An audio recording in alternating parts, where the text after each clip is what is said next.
எண்ணினிய உறவுகள் அனைவருக்குமே அன்பான வணக்கம். வந்தாரை வாழ வைக்கும் வன்னி மண்ணின் தலை சிறந்த மாவட்டங்களில் கிளிநொச்சி மாவட்டம் ஒரு முக்கியமான ஒரு மாவட்டமாகும். இந்த கிளிநொச்சி மாவட்டத்தில் குஞ்சிப்பரந்தன் பிரதேசத்தில் அமைஞ்சிருக்கின்ற பழமையும் தொன்மையும் வாய்ந்த பொறிக்கடவை அம்மன் கோயிலினுடைய ஒரு முழுமையான ஒரு வரலாற்று பதிவை தான் இந்த காணொலியில் நாங்கள் இன்றைய தினம் பார்க்க போகிறோம். பெரிய பரந்தன், உருத்திரபுரம், சிவநகர், செருக்கன், சக்திபுரம் ஆகிய கிராமங்கள் தான் பார்த்தீங்கன்னு சொன்னால் இந்த கோயிலை சுற்றி அயல் கிராமங்களாக இருக்குது. பொறிக்கடவை என்று பேர் வர காரணம் என்ன? இந்த கோயிலை உண்மையாலுமே கட்டினது யாரு? இந்த கோயிலினுடைய வரலாறு தான் என்னப்பா? இப்படியான பல கேள்விகளுக்கு இந்த காணொலியில் விடை இருக்கு. காணொலியை முழுமையாக பார்க்குறதுக்கு முன்னுக்கு இப்போ தான் என்னுடைய சேனலை நீங்கள் முதல் முறையாக பார்க்குறீங்கன்னா எங்கள் சேனலை சப்ஸ்கிரைப் செய்துட்டு காணொலி முழுமையாக பாருங்கள். இப்போ வாங்க நாங்கள் வீடியோக்குள்ளே போகலாம். குஞ்சிப்பரந்தன் அருள்மிகு பொறுக்கடவை அம்மன் ஆலயம் வந்தாரை வாழ வைக்கும் வன்னிமண்ணின் தலை சிறந்த ஊர்களில் கிளிநொச்சி மாவட்டம் முக்கியமானதாகும். இங்கு பழமையும் தொன்மையும் வாய்ந்த ஆலயங்கள் பல உள்ளன. இலங்கையில் வடபகுதியான வன்னி பெருநிலப்பரப்பின் கிளிநொச்சி மாவட்டத்தின் கரச்சி பிரதேச செயலாளர் பிரிவுக்குட்பட்ட பிரதேசம் குஞ்சிப்பரந்தன். இந்த குஞ்சிப்பரந்தன் கிராமத்தின் பொறுக்கடவை எனும் இடத்தில் அமைந்துள்ளதுதான் இந்த பொறுக்கடவை அம்மன் கோயில். இந்த ஆலயத்தின் மூலமூர்த்தியாக அம்மன் எழுந்தருளி உள்ளார். உருத்திரபுரம், சிவநகர், பெரிய பரந்தன், செருக்கன், சக்திபுரம் ஆகிய கிராமங்களை அயற்கிராமங்களாக கொண்டுள்ளதோடு வயல்வெளிகளும் ஈச்சமரச் சோலைகளும் தாமரை குளத்தை சூழ்ந்த பசுமையான சூழலில் இவ்வாலயம் அமைந்துள்ளது. பண்டைய தமிழர்கள் விலங்குகளை பிடிப்பதற்காக காடுகளில் பொறி கட்டி வைத்தல் வழக்கம். பண்டைய காலத்தில் இவ்வூர் காட்டுப்பகுதியை அண்மித்து காணப்பட்டமையால் வேட்டை தொழில் காரணமாக பொறிகளை ஆங்காங்கே கட்டி வைத்தல் வழக்கம். இவ்வாறு பொறிகளை கட்டி வைத்து விலங்குகளை பிடிப்பதால் தோற்றம் பெற்றதே பொறிக்கடவை என்று கூறப்படுகிறது. இப்பிரதேச மக்கள் குடியேறத் தொடங்கும் முன்னே இந்தியாவில் கேரளாவில் இருந்து வந்த பணிக்கர்களினும் மலையாள மொழி பேசுவோர் இங்கு தங்கி யானைகளை பிடித்து இந்தியாவுக்கு ஏற்றுமதி செய்தனர். அவர்கள் தம் நாட்டில் உள்ள கண்ணகி அம்மனை இங்கு தருவித்து அவர்களால் ஸ்தாபிக்கப்பட்டதே இந்த பொறிக்கடவை கண்ணகி அம்மன் ஆலயமாகும்.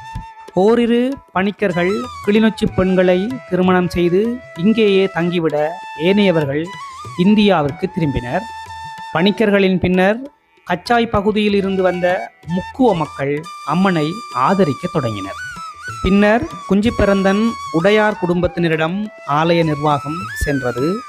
நீண்ட காலம் இவர்களின் நிர்வாகத்தின் கீழ் இயங்கிய கோயில் பின்னர் குஞ்சிப்பரந்தன், பெரிய பரந்தன், செருக்கன் மக்களால் தெரிவு செய்யப்படுகின்ற அறங்காவல் சபையினரின் நிர்வாகத்தின் கீழ் வந்துள்ளது.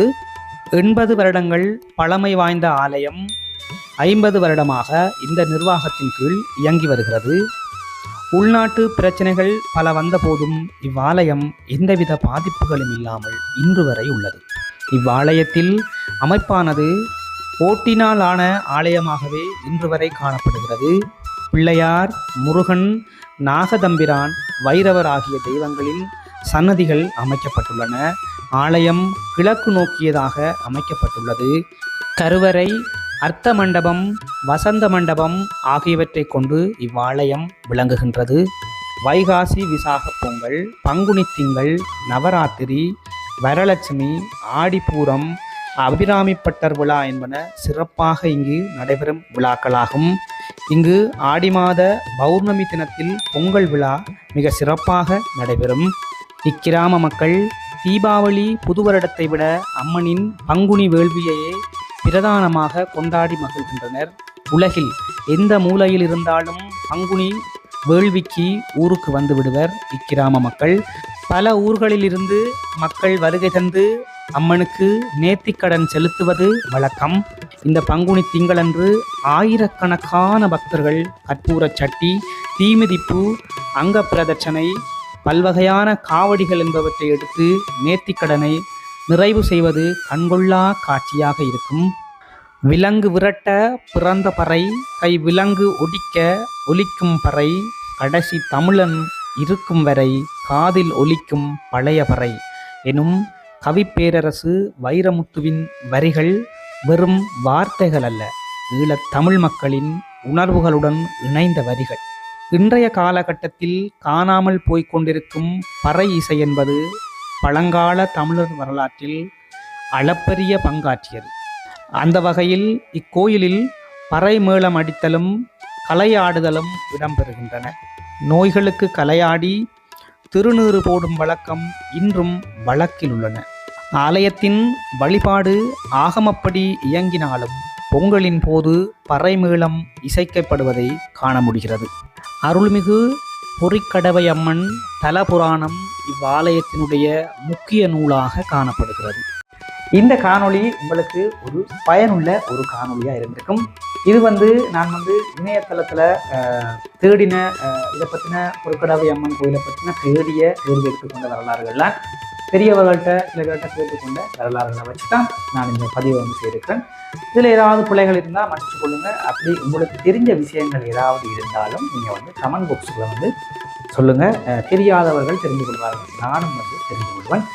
ஆகவே தொடர்ச்சியாக என்னுடைய யூடியூப் தளத்தோடு இணைந்திருங்கள். தொடர்ச்சியாக நிறைய விஷயங்கள் நாங்கள் கதைக்கலாம். ஓகே, அடுத்த ஒரு காணொளியில் நான் உங்களை சந்திக்கிறேன். நன்றி, வணக்கம்.